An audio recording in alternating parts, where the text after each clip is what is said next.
এই মুহূর্তে ইরান ও ইসরায়েলের মধ্যে চলছে হামলা পাল্টা হামলা। ইসরায়েলকে শত্রু রাষ্ট্র মনে করে ইরান, দেশটিকে মানচিত্র থেকে মুছে দিতে চায়। পিছিয়ে নেই ইসরায়েলও, কিন্তু প্রশ্ন হচ্ছে ইরান ও ইসরায়েলের মধ্যে সম্পর্ক কি সবসময় এমন বৈরী ছিল? ইতিহাস বলছে 1979 সালে ইরানের ইসলামিক বিপ্লবের আগ পর্যন্ত দুই দেশের মধ্যে বন্ধুত্বপূর্ণ সম্পর্ক ছিল। যেমন 1948 সালে যখন ইসরায়েল রাষ্ট্র প্রতিষ্ঠিত হয় তখন দেশটিকে প্রথম স্বীকৃতি দিয়েছিল ইরান। প্রতিষ্ঠার ওই সময়ে আরব রাষ্ট্রগুলোর সাথে বৈরিতায় টিকে থাকতে ইরানকে বন্ধু হিসাবে গ্রহণ করে ইসরায়েল। একইভাবে আরব রাষ্ট্রগুলোর সাথে ইসরায়েলকে সাথে নিয়ে বৈরিতা মোকাবেলা করতে চায় ইরান। মজার বিষয় হলো সেই সময়ে বর্তমান প্রতিদ্বন্দ্বী এই দুই দেশের সে সময়ের সম্পর্ক ছিল বেশ ঘনিষ্ঠ। যেমন ইরানে কৃষি বিষয়ক প্রশিক্ষণ প্রদান করত ইসরায়েল।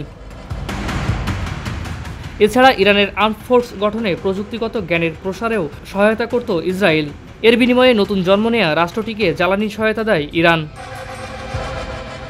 শুধু তাই নয়, ইসরায়েলের বাইরে ইরানে দ্বিতীয় সর্বোচ্চ সংখ্যক ইহুদি বসবাস করতেন। তবে ইসলামিক বিপ্লবের পর ইহুদিদের একটি বড় অংশ ইরান ত্যাগ করে। বর্তমান ইরানে বসবাসরত ইহুদিদের সংখ্যা 20,000-এরও বেশি। তাহলে ইরান ও ইসরায়েল কেন একে অপরের শত্রু দেশ হিসাবে পরিণত হলো?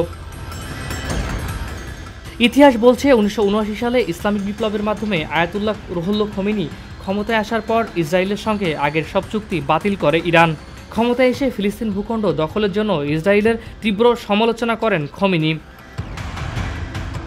এরপর ধীরে ধীরে ইসরায়েলের বিষয়ে কঠোর অবস্থানে যেতে থাকে ইরান। এর লক্ষ্য ছিল আরব রাষ্ট্রগুলোর কিংবা রাষ্ট্রগুলোর জনগণের সমর্থন আদায় করা।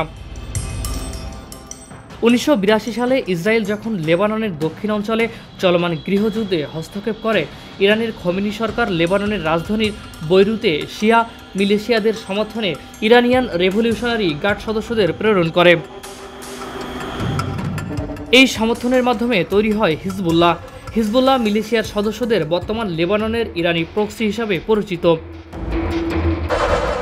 আর এভাবেই দুটি বন্ধু দেশ ক্রমান্বয়ে শত্রু দেশে পরিণত হয়েছে। ফারিজুল ইসলাম, ভিউজ বাংলাদেশ, নিউজ ডেস্ক।